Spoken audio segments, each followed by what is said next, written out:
اعوذ باللہ من الشیطان الرجیم، بسم اللہ الرحمن الرحیم۔ جیسا کہ آپ کو معلوم ہے کہ میں نے پچھلی دفعہ آپ کو بتایا تھا کہ حضرت آدم علیہ السلام اور بی بی حوا کی تخلیق اللہ تعالیٰ نے کس طرح فرمائی، اور اللہ تعالیٰ نے حضرت بی بی حوا کو اور حضرت آدم علیہ السلام کو زمین پر یوں ہی تنہا نہیں چھوڑ دیا، بلکہ انہوں نے باقاعدہ ان کے لیے جو ہے وہ کتابیں بھیجی، معلم بھیجے، فرشتے بھیجے، کتابیں بھیجی، جن پر چل کر وہ اپنی زندگی احسن طریقے سے گزار سکتے تھے۔ تو میرا بتانے کا مقصد یہی تھا کہ آپ جو ہیں وہ اس بات پر غور کریں کہ سب سے پہلی چیز جو اللہ تعالیٰ نے ہمارے لیے بنائی ہے، کتاب سے پہلے قلم بنایا، اور آدم علیہ السلام اور حوا علیہ السلام بنائے، اور پھر ان کی اولاد بنائی، اور جو کتاب ہمیں دی حضرت صلی اللہ علیہ وسلم کے توسط سے ہم پر اللہ تعالیٰ کا پیغام پہنچا کہ تم اپنے ماں باپ کے ساتھ اچھا سلوک کرتے رہنا، یہ رشتہ داروں، یتیموں اور محتاجوں کے ساتھ بھی، لوگوں کے ساتھ نرمی کے ساتھ بات کرنا، اور نماز پڑھتے رہنا اور زکوٰۃ دیتے رہنا۔ یعنی کہ اللہ تعالیٰ نے پہلے سپارے میں سورہ بقرہ میں پہلا ہی پیغام ہمیں یہ دے دیا ہے کہ ہم نے اپنے والدین کے ساتھ احسن سلوک کرنا ہے۔ اگر ہم والدین کے ساتھ احسن سلوک نہیں کرتے تو اللہ تعالیٰ کے اس فرمان کی نافرمانی بھی ہوگی، اور ہم اللہ تعالیٰ کے قہر سے بچ بھی نہیں سکیں گے۔ پھر یہ نہیں کہ صرف پارہ نمبر 1 میں ہی اللہ تعالیٰ نے فرمایا ہے، بلکہ پارہ نمبر 15 میں بنی اسرائیل سورت میں انہوں نے فرمایا ہے کہ اور تمہارے پروردگار نے تم کو قطعی حکم دے دیا ہے کہ لوگوں اس کے سوا کسی کی عبادت نہ کرنا، اور والدین کے ساتھ حسن سلوک کرنا۔ یعنی کہ والدین کے ساتھ حسن سلوک یہ جو ہے اگر نہیں کیا جائے گا تو گناہ کبیرہ میں آ جائے گا، اور گناہ کبیرہ وہ گناہ ہیں جو کہ معاف نہیں ہوتے۔ جیسے کہ اللہ تعالیٰ نے کہا کہ شرک جو ہے وہ گناہ کبیرہ ہے۔ کوئی کتنی بھی عبادت کرے، کوئی کتنا بھی کچھ کرے، لیکن اگر اس کے دل میں شرک ہے یا والدین کی نافرمانی ہے تو وہ اللہ تعالیٰ کی قربت کبھی حاصل نہیں کر سکے گا، اور اللہ تعالیٰ کے بتائے ہوئے راستے پر جو ہے وہ چلنے کے قابل نہیں ہوگا، جبکہ جب تک اللہ تعالیٰ کو خوش کرنے کے لیے اپنے والدین کے ساتھ احسن سلوک نہیں کرے گا۔ تو والدین جو ہیں اللہ تعالیٰ نے پارہ نمبر 15 میں بنی اسرائیل سورت میں کہا ہے کہ اے مخاطب، اگر والدین کا ایک یا دونوں تیرے سامنے بڑھاپے کو پہنچے تو ان کے آگے ہوں نہ کرنا، اور ان کو جھڑکنا نہیں، اور ان سے کچھ کہنا سننا تو بہت ادب کے ساتھ کہنا سننا۔ یعنی کہ اللہ تعالیٰ نے حکم دے دیا ہے کہ تمام بنی نوع انسان جو ہیں وہ اس بات کے پابند ہیں کہ وہ اپنے ماں باپ کے ساتھ احسن سلوک کریں۔ یعنی کہ اللہ تعالیٰ نے یہ حکم دیا ہے، قرآن پاک میں ہی فرمایا ہے، اور محبت اور خاکساری کا پہلو ان کے سامنے جھکائے رکھنا، ان کے حق میں دعا کرتے رہنا، اے میرے پروردگار، جس طرح انہوں نے مجھ پر میرے چھوٹے ہونے پر مجھ کو پالا پوسا اور مجھ پر رحم کرتے رہے، اسی طرح تو بھی مجھے جو ہے وہ اس قابل بنا کہ میں ان کے ساتھ احسن سلوک کر سکوں۔ وہ لوگ جو کہ اللہ تعالیٰ کے حکم کو مانتے نہیں ہیں اور ماں باپ کے ساتھ برا سلوک کرتے ہیں، آج آپ جس طرف بھی دنیا میں نظر اٹھا کر دیکھیں تو آپ کو جو ہے ایسے بہت بہت سے لوگ نظر آئیں گے جنہوں نے اپنے والدین کی ناقدری کی، والدین کے ساتھ برا سلوک کیا، اور پھر آخر میں خود بھی جو ہے وہ دنیا میں دھکے کھاتے رہے۔ اور دنیا کے بعد ہم یہ مت سمجھیں، ہم غیر مذاہب کے لوگوں کی طرح یہ نہیں کہتے کہ بس یہ دنیا ہے اور ختم ہو جائے گی، جب ہمارے اللہ نے ہمیں یہ بتا دیا ہے کہ اس دنیا کے بعد، یہ دنیا عارضی ہے، اور اس دنیا کے بعد جو ہے وہ ایک ہمیشہ کی زندگی ہے، اور ہمیشہ کی زندگی کے لیے ہمیں تگ و دو کرنی ہے، جدوجہد کرنی ہے۔ تو اس کے لیے جو ہے وہ ہمیں کوشش کرنی ہوگی، محنت کرنی ہوگی، اور محنت اور کوشش یہی ہے کہ ہم اللہ تعالیٰ کے بتائے ہوئے راستوں پر آنکھیں بند کر کے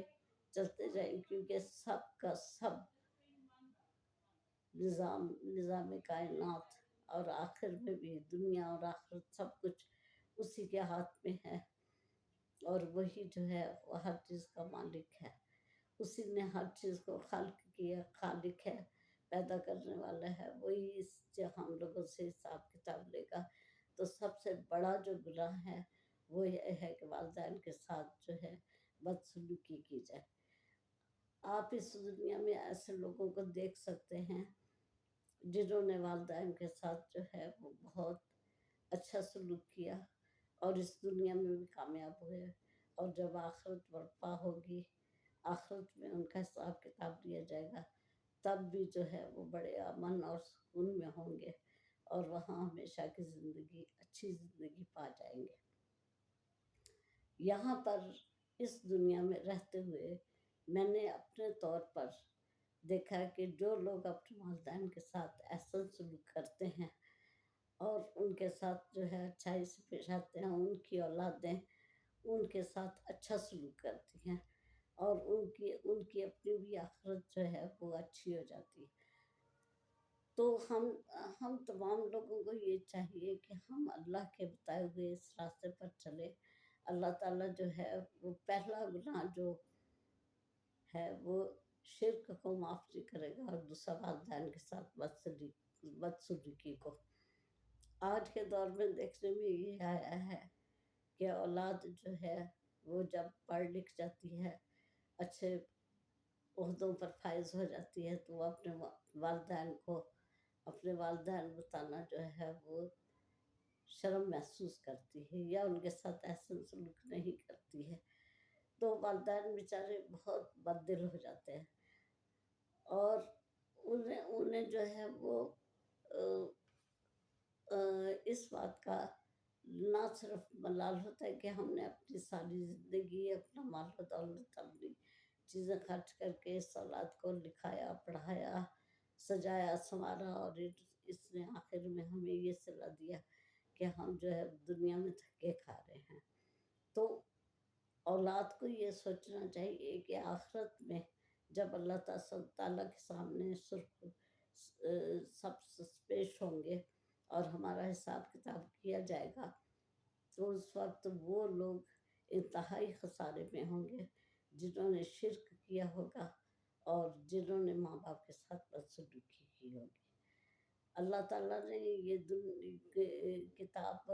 قرآن پاک جو ہم پر نازل فرمائی ہے، وہ صرف اس لیے نہیں فرمائی ہے کہ ہم جو ہے اسے سجا سنوار کر اونچے طاقوں پر رکھ دیں اور بس اسے پڑھیں، عربی پڑھیں اور سمجھے نہیں، ایسا نہیں ہے۔ اس کے ایک ایک لفظ کو آپ پڑھیے، اس کا مطلب جانیے، اس کی تفسیر کو جانیے، اور پھر جو ہے وہ اپنی زندگی کو اس کے مطابق استوار کریں، تو آپ دیکھیں گی کہ ہم جو ہیں وہ کبھی بھی خسارہ پانے والوں میں نہیں ہوں گے۔ لیکن وہ لوگ جو کہ اللہ تعالیٰ کے بتائے ہوئے راستوں پر نہیں چلیں گے، وہ اس دنیا میں بھی خسارے میں رہیں گے اور آخرت میں بھی خسارے رہیں گے۔ آپ دیکھیں کہ آپ جو ہے وہ اپنی اولاد کے ساتھ جتنا مرضی اچھا سلوک کر لیں، لیکن اگر آپ نے والدین کے ساتھ اچھا سلوک نہیں کیا تو سوال ہی نہیں پیدا ہوتا کہ آپ کو اس دنیا میں اس کی سزا نہ ملے۔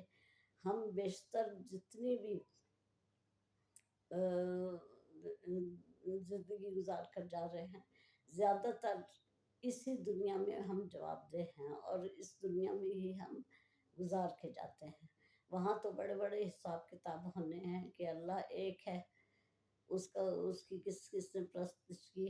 اور اللہ تعالیٰ تو دلوں کے حال جانتا ہے. اللہ تعالیٰ منافقین کو علیحدہ کر دے گا.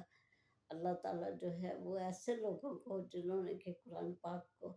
صرف لفظی پڑھ پڑھ کے رکھ لیا، یہ سوچ کر کہ جی اس کے ایک حرف کے پڑھنے پر ہمیں